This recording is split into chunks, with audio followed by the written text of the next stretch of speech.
You've been asking, I've been trying, and today we're finally going to get it done, taking a look at the brand new 204 Surveyor. Enjoy.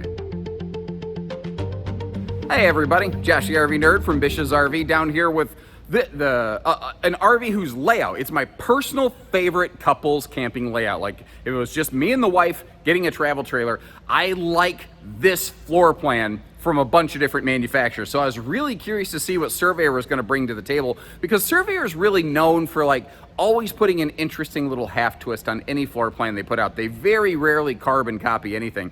And they did, like, by virtue of the fact they went with a full-on rack and pinion floor flush slide, they've definitely opened up the space in this. It's only 27 foot total tip to tail. And by virtue of the fact that it has an open bedroom design, it really opens up the space in this floor plan. It's solidly under 30 feet. It's 27 feet. That has a true queen bed, a dedicated theater seat, or love seat, because it's got a folding armrest, and dining. But the kind of interesting thing on their version, they sacrificed a pantry and came up with like a double dining arrangement.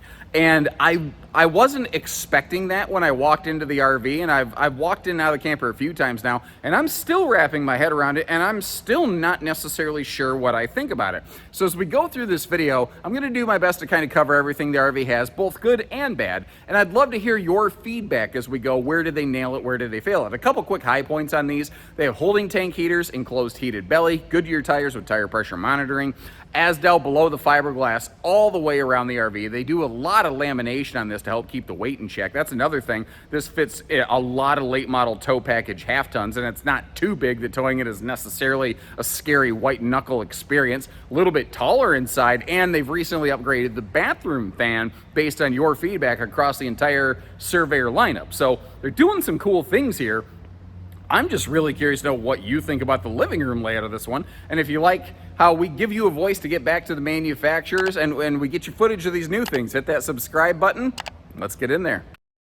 So I really did some thinking about this. Like, from the time that I started the video, I basically just walked around inside this and I stood here and I kind of thought to myself, why would they do this? And I think part of the answer is to be different. And I think that there's value in that. When you make the same thing somebody else did, you just kind of look like a copycat clone.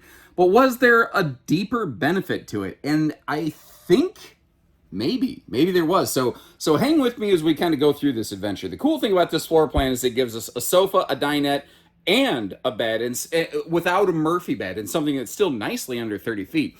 Now, this is a theater seat, which I think most people, they're going to choose theater seat in this floor plan pretty much every time they have the opportunity, especially when it can be a cuddle compliant theater seat.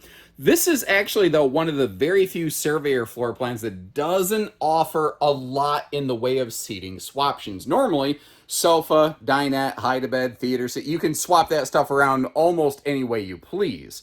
This isn't necessarily one of those. So I got to thinking, you know, you've got a dedicated dinette, but we also have an elevated dining bar.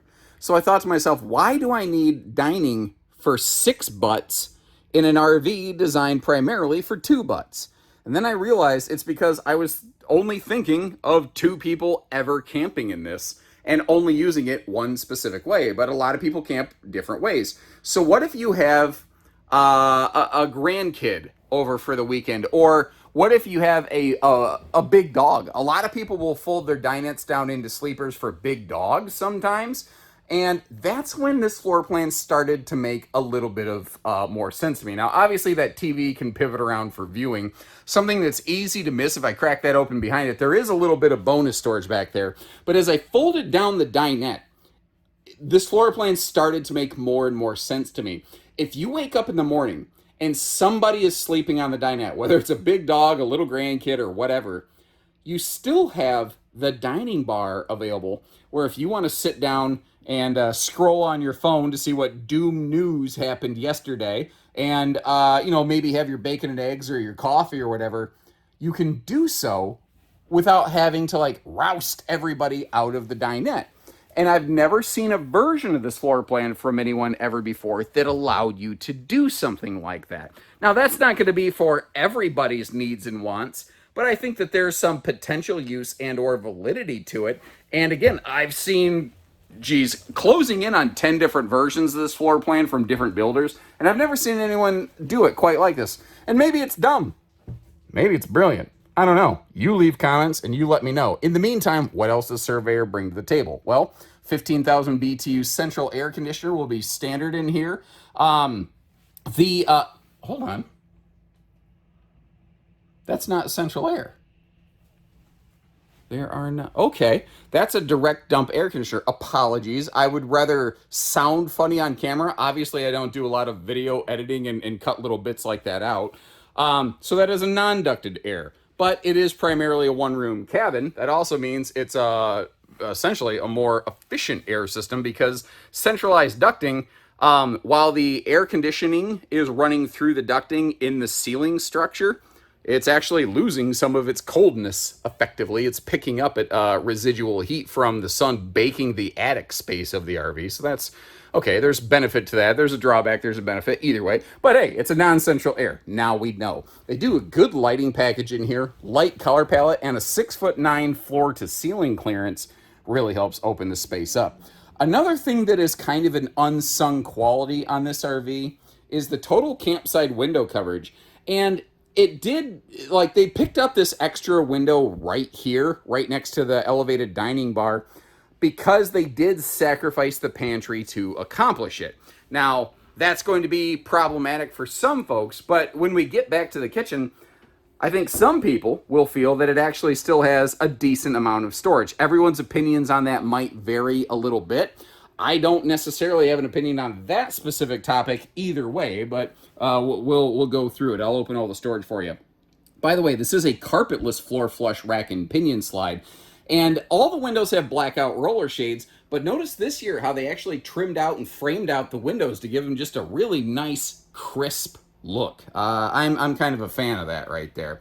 Now, this is a true queen bed. It's not privatized at all. There's no privacy curtain or anything. Could you theoretically add one after the market? Yeah, but nothing from the factory level. They're also really awesome about really good outlet coverage around your bed area. So both sides of the bed have these household and USB outlets by these little mini side stands. But something that you can't see, it's a lot easier to see when you come check it out in person. You see how you've got the headboard pockets back here, and they actually give you an extra upper layer on those, and each of those shelves has like a little lip, you might notice, to keep stuff in place. Down below that shelf right there is yet another set of outlets. So you've got outlets in front and behind the bed, basically, giving you power wherever you want it. They also went darker on that front accent board, which I'm not Martha Stewart, interior home decor designer, but let me back up a little bit. To me, by going darker in that little alcove wall, it feels like the whole RV got elongated, but I don't know, maybe I'm wrong. Maybe that's just my ignorance, because I am not an interior decorator. What I am is a professional looker-atter of campers and checking things out, like all of the storage that's going on below the bed. There's some things there they've done very, very well. The overhead cabinets have struts. You have 8 dresser drawers, 4, I'm not even going to call them small, medium size, and then 4 bigger ones at the foot of the bed. Plus, you still have a hidden Foot Locker easy lift storage section going on under there. And with that being a true queen bed, it means that changing that out for something aftermarket is gonna be pretty simple and easly. The entry door, they did give it a full window to maximize the viewing. It doesn't come with a privacy shade. If you've never seen those things, look up Lippert Thin Shade, and it's just this easy thing. It literally doesn't even require screws. It just literally pops and locks in place like a hip-hop dancer, I guess is the best way that I can say it. I've done like 8 Surveyor video today's. Yeah, sure. Let's go with that. I'm an idiot. I can't remember what I've talked about, but this is carpetless and ventless, very pet friendly. But you see where that little black box and the footprint looking thing are? That's actually a central vacuum system that's all standard on this. So this, not only is it, I'm tripping over the chair over here. I'm not used to having that dining bar right there. It's kind of, every now and then, I'm looking at that oven, it reminds me, every now and then you hear me hit some kind of like a clicky sound, and that's my butt actually touching into the the sparker on the stovetop. You don't care. Let's look at the theater seat, shall we? That you probably do care about. And again, they don't have a pantry, but something they did that most other builders don't is they gave you full overhead storage above that sofa. That's so you sacrificed a traditional pantry, but you did have a little bit of a pickup right there. And it's those extra little things that sometimes kind of make just a little bit of a difference. Speaking of the ovens and the stovetops, this year, based on your feedback, they grew from the like 15, 16 inch oven to the larger like 21 inch oven. Now, if you want to turn these little blue lights off if they bug you, because technically you could be able to see this from bed, it's just a simple little switch right there.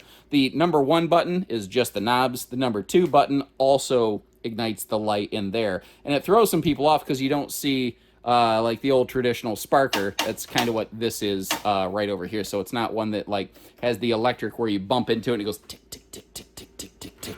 Which every time I hear those electric sparkers making that ticking sound, it always sounds like Tricky from Run DMC to me. I don't know. Maybe it's just me. I've got a weird way about me. Whatever. Opening up the kitchen storage here, giving you a look around stuff. Good drawer space all around.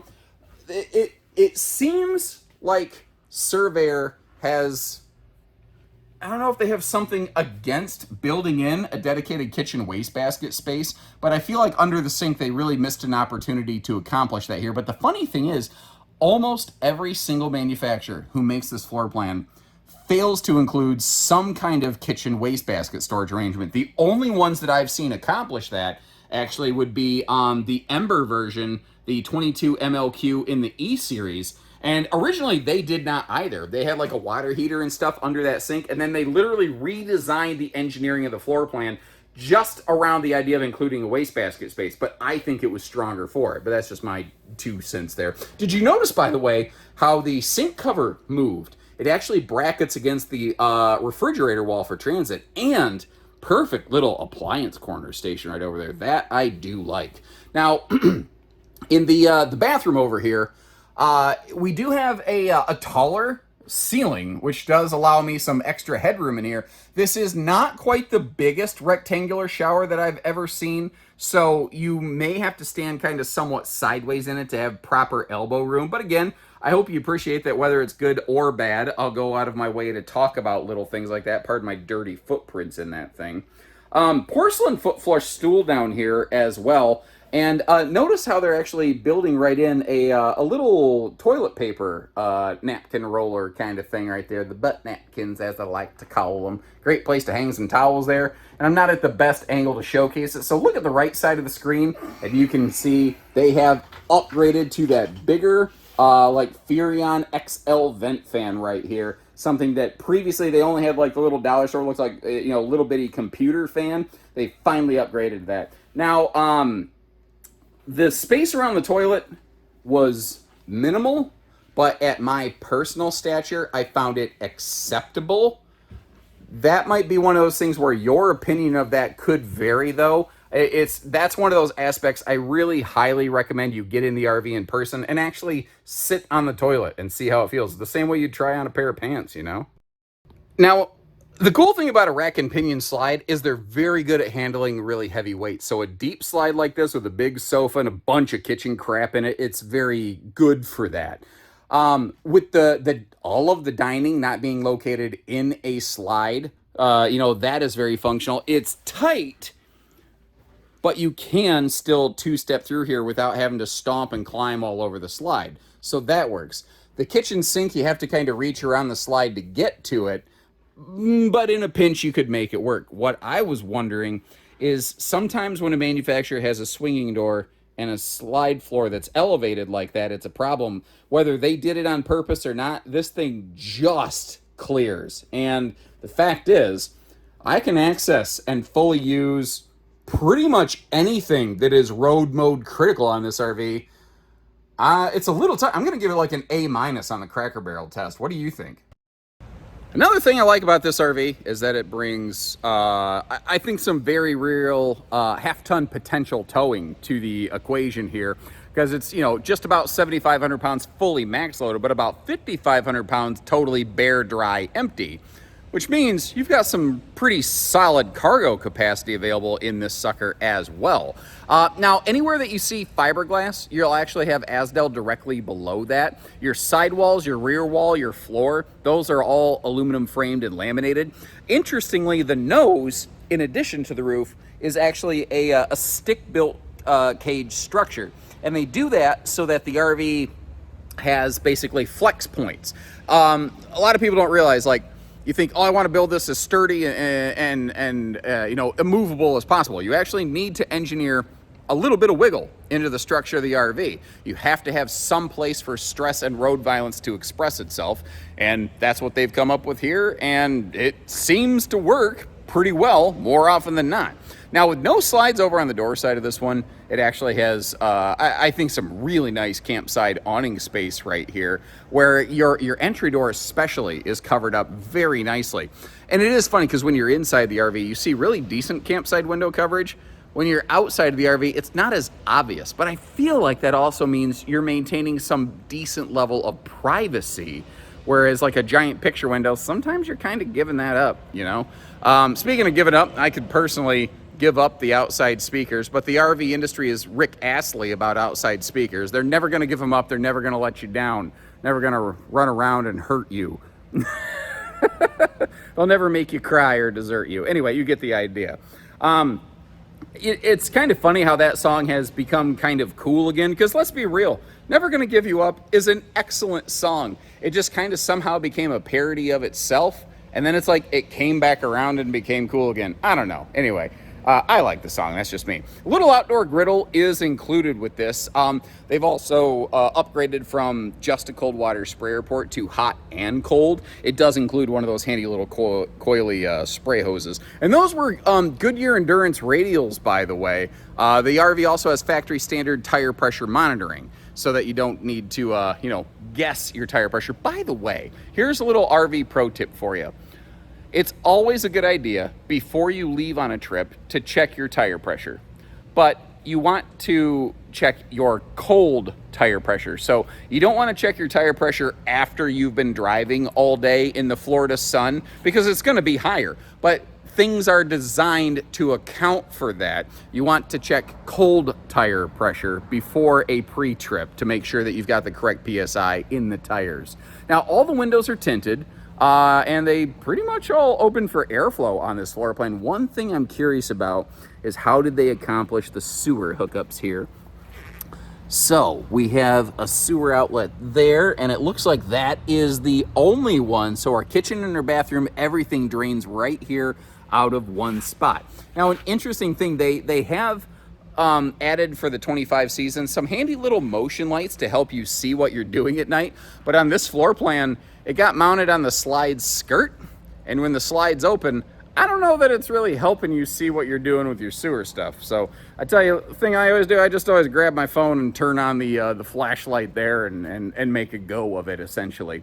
The water heater, by the way, is a tankless on-demand variety, and you might notice how I don't think they did this last year, but this year at least, they have gravitated to all magnet catches and all slam latches on all baggage doors.